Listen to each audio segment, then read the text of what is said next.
எனக்கு அன்னம் புசிக்க வேண்டும் என்று கேட்க நான் என்னுடைய கணவரை நினைத்து 6 மாத குழந்தைகளாக உங்களை மாற்றி நான் உணவு புசித்தேன். உலகமே ஸ்தம்பித்து விட்டது. ஒன்றுமே இல்லை. அவர் முப்பெரும் தேவியர்கள் வந்து, தாயே, உன்னுடைய கற்பை சோதித்தது தவறுதான், எங்களை மன்னித்து விடு, எங்களுக்கு வரப்பிச்சை கொடுத்து எங்களை காத்து கொண்டிருப்பாய் அம்மா, காப்பாய் என்றார். அதன்படி அவர்கள் சொன்னபடி சாபம் எப்படி என்றால், பிரம்மன் என்ன கொடுத்தார், உன்னை கந்தர்வனாக வந்து உன் கற்பை சூறையாடுவேன். அப்ப கொடுத்த சாபம். பரசுராமனாக வந்து மகாவிஷ்ணு பரசுராமனாக வந்து உன் வயிற்றில பிறந்து உன் தலையை வெட்டுவேன் என்று சாபம் கொடுத்தார். ஆமா, பரமேஸ்வரன் உனக்கு நான் ஜவதக்கன முனிவராக வந்து உனக்கு திருமணம் செய்து 5 பிள்ளைகளை பெற்று உன்னை நான் வந்து கொடுமை செய்வேன் என்று சாபமிட்டார்.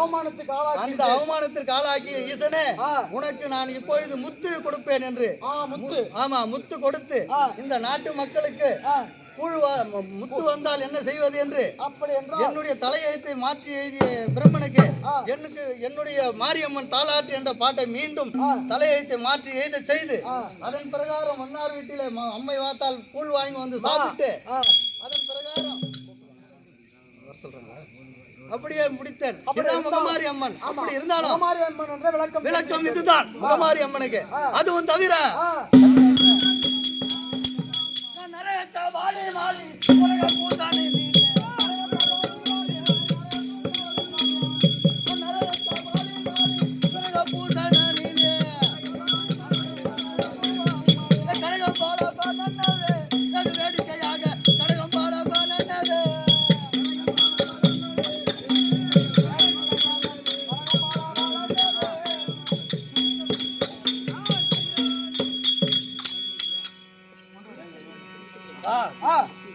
அது மட்டுமல்ல, இந்த பூ உலகில் எல்லைக்கு எல்லை அமர்ந்து நான் ஆட்சி செய்து வருகிறேன். எல்லைக்கு எல்லை அமர்ந்து ஒரு முழாக சாபத்தை பெற்றுக்கொண்டு அமர்ந்திருந்து சபையில வந்த நோக்கம் என்ன?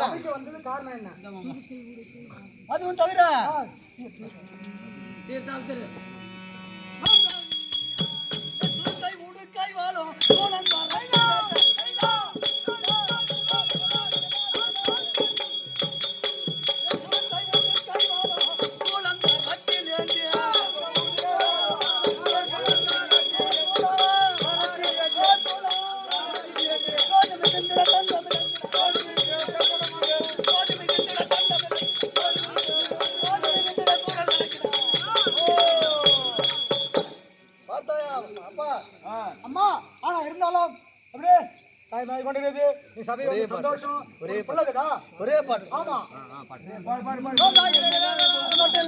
நான் எப்படிப்பட்ட ஆள் தெரியுமா?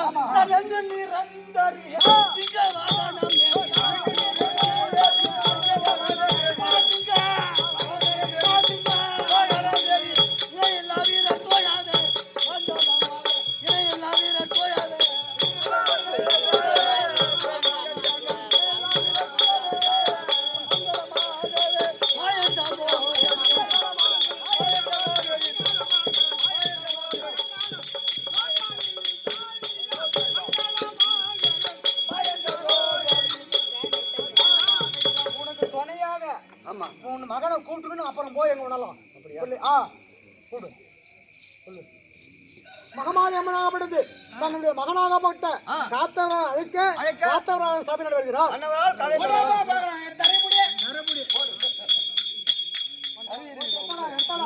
உங்களுக்கு கவி இருக்கு.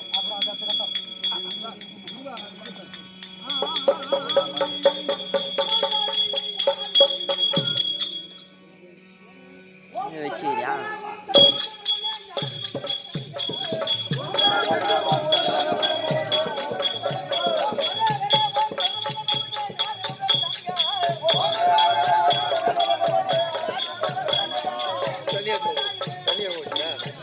ஆயா அங்க வச்சுக்கிறேன் பாரு.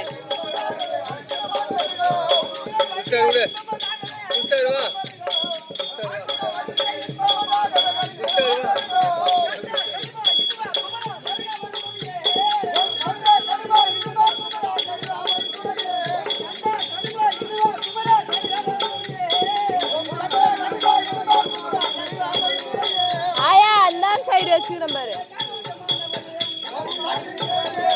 இந்தாண்ட சைடு இந்தாண்ட சைடு இந்தாண்ட சைடு அந்தாண்ட சைடு தான் சொல்றேன்.